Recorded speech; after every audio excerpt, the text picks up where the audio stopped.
उपस्थित बंधू आणि भगिनींनो, मंचकावर बसलेला आहे देवेंद्र फडणवीस आणि एकनाथ शिंदेजींचा एक्का। मंचकावर बसलेला आहे देवेंद्रजी आणि एकनाथ शिंदेजींचा एक्का, म्हणून मी मानतो माझ्या वतीने छक्का।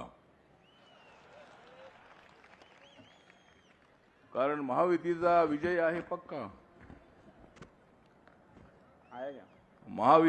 महायुतीचा विजय आहे पक्का आणि आमच्या सर्वांचा तुम्ही मान राखा। भरून गेला आहे मैदान शिवाजी पार्क, भरून गेलेला आहे मैदान शिवाजी पार्क। मी महायुतीला देतो 150 मार्क।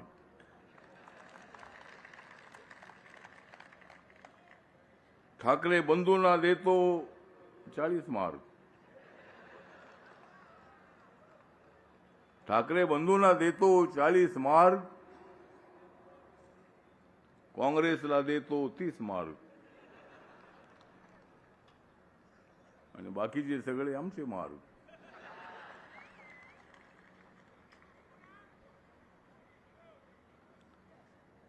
तर आजची जी सभा आहे ती सभा का कालची सभा झाली?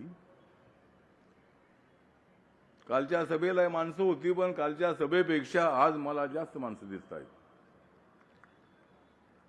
या महायुतीच्या सभेला मुंबईतून, सगळ्या वार्डातून, प्रभागातून या ठिकाणी मोठ्या संख्येने आपण आलेले आहात। भारतीय जनता पार्टी, शिवसेना आणि आरपीआय एकत्र आल्यामुळे भाजप, शिवसेना आणि आरपीआय लोक म्हणतायत विजय आमचाच आहे। या मुंबईसाठी मोठ्या प्रमाणामध्ये देवेंद्रजींनी कामं केलेली आहेत, एकनाथ शिंदे साहेबांनी कामं केलेली आहेत। नरेंद्र मोदी साहेबांच्या नेतृत्वाखाली मोठ्या प्रमाणामध्ये मुंबईला भरपूर पैसा मिळालेला आहे।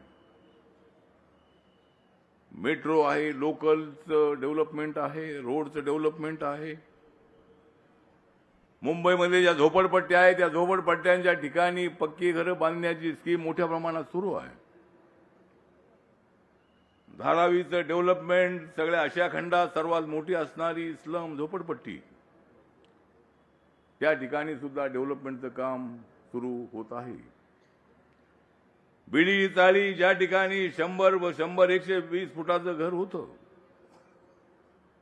त्या ठिकाणी भव्य अशा पद्धतीच्या इमारती उभ्या राहत आहेत। गरीब माणूस जो आहे तो झोपडपट्टीत राहणार आहे, त्या माणसाला पक्का घर देण्याची आमची पक्की स्कीम आहे। मी सांगतो की महायुतीची मुंबईमध्ये येणार आहे सत्ता। महायुतीचीच मुंबईमध्ये येणार आहे सत्ता आणि ठाकरे बंधूंचा उडून जाणार आहे पत्ता। हे दोन भाऊ एकत्र आलेले आहेत। या तुम्ही एकत्र, या तुम्ही एकत्र। पण ज्या बाळासाहेबांच्या विरोधामध्ये राज ठाकरे साहेब गेले, त्यावेळेला उद्धवजींचा तर पळाट झाला होता। उद्धवजी आमचे चांगले मित्र आहेत, त्याने आमच्यासोबत राहायला हवं होतं। 2019 मध्ये सर्वात जास्त जागा बीजेपीच्या आल्या होत्या, त्यानंतर शिवसेनेच्या जागा आल्या होत्या।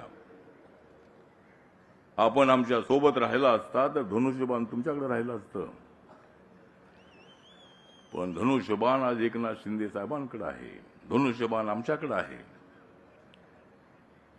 जे तुमच्याकडे आहे फक्त कान आणि आमच्याकडे आहे धनुष्यबाण। तुम्ही अशा पद्धतीचा निर्णय घेतला नसता तर आम्ही सगळे एकत्र असतो, पण तुम्ही फार लांब निघून गेलात। ज्या काँग्रेस पक्षाचा बाळासाहेबांनी आयुष्यभर विरोध केला, त्याच काँग्रेस पक्षासोबत आपण गेलात। देवेंद्र फडणवीस यांच्या पाठीमध्ये खंजीर खुपसण्याचा प्रयत्न केला तुम्ही। मॅन्डेट जो होता तो मॅन्डेट हाच होता की भाजप शिवसेना मिळून सत्ता स्थापन झाली पाहिजे असाच मॅन्डेट होता. पण तो मॅन्डेट तुम्ही नाकारलात आणि तुम्ही गेलात काँग्रेस पक्षाकडे. एकनाथ शिंदे साहेब खमक्या माणूस होता. 56 आमदारापैकी 40 आमदारांना घेऊन ते देवेंद्रजींकडे आले आणि सरकार आपलं स्थापन झालं. एकनाथ शिंदे साहेबांना मुख्यमंत्री म्हणण्याची संधी मिळाली 2.5 वर्ष. आणि लाडक्या बहिणींचा निर्णय आहे, अनेक निर्णय आहे त्या सरकारने घेतले.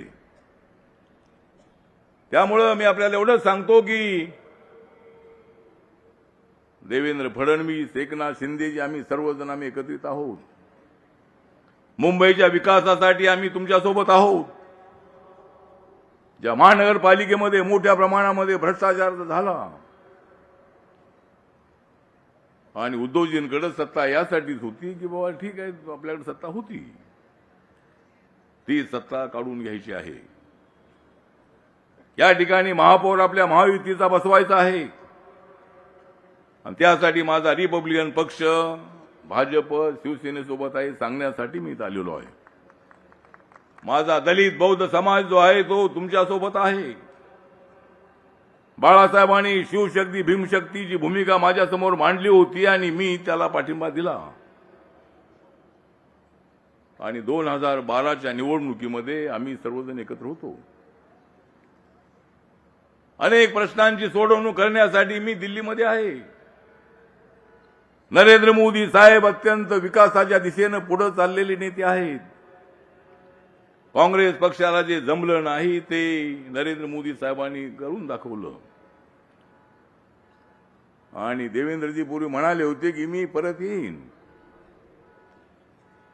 मी परत येईन आपण म्हणाला होतात, आपण परत आलात.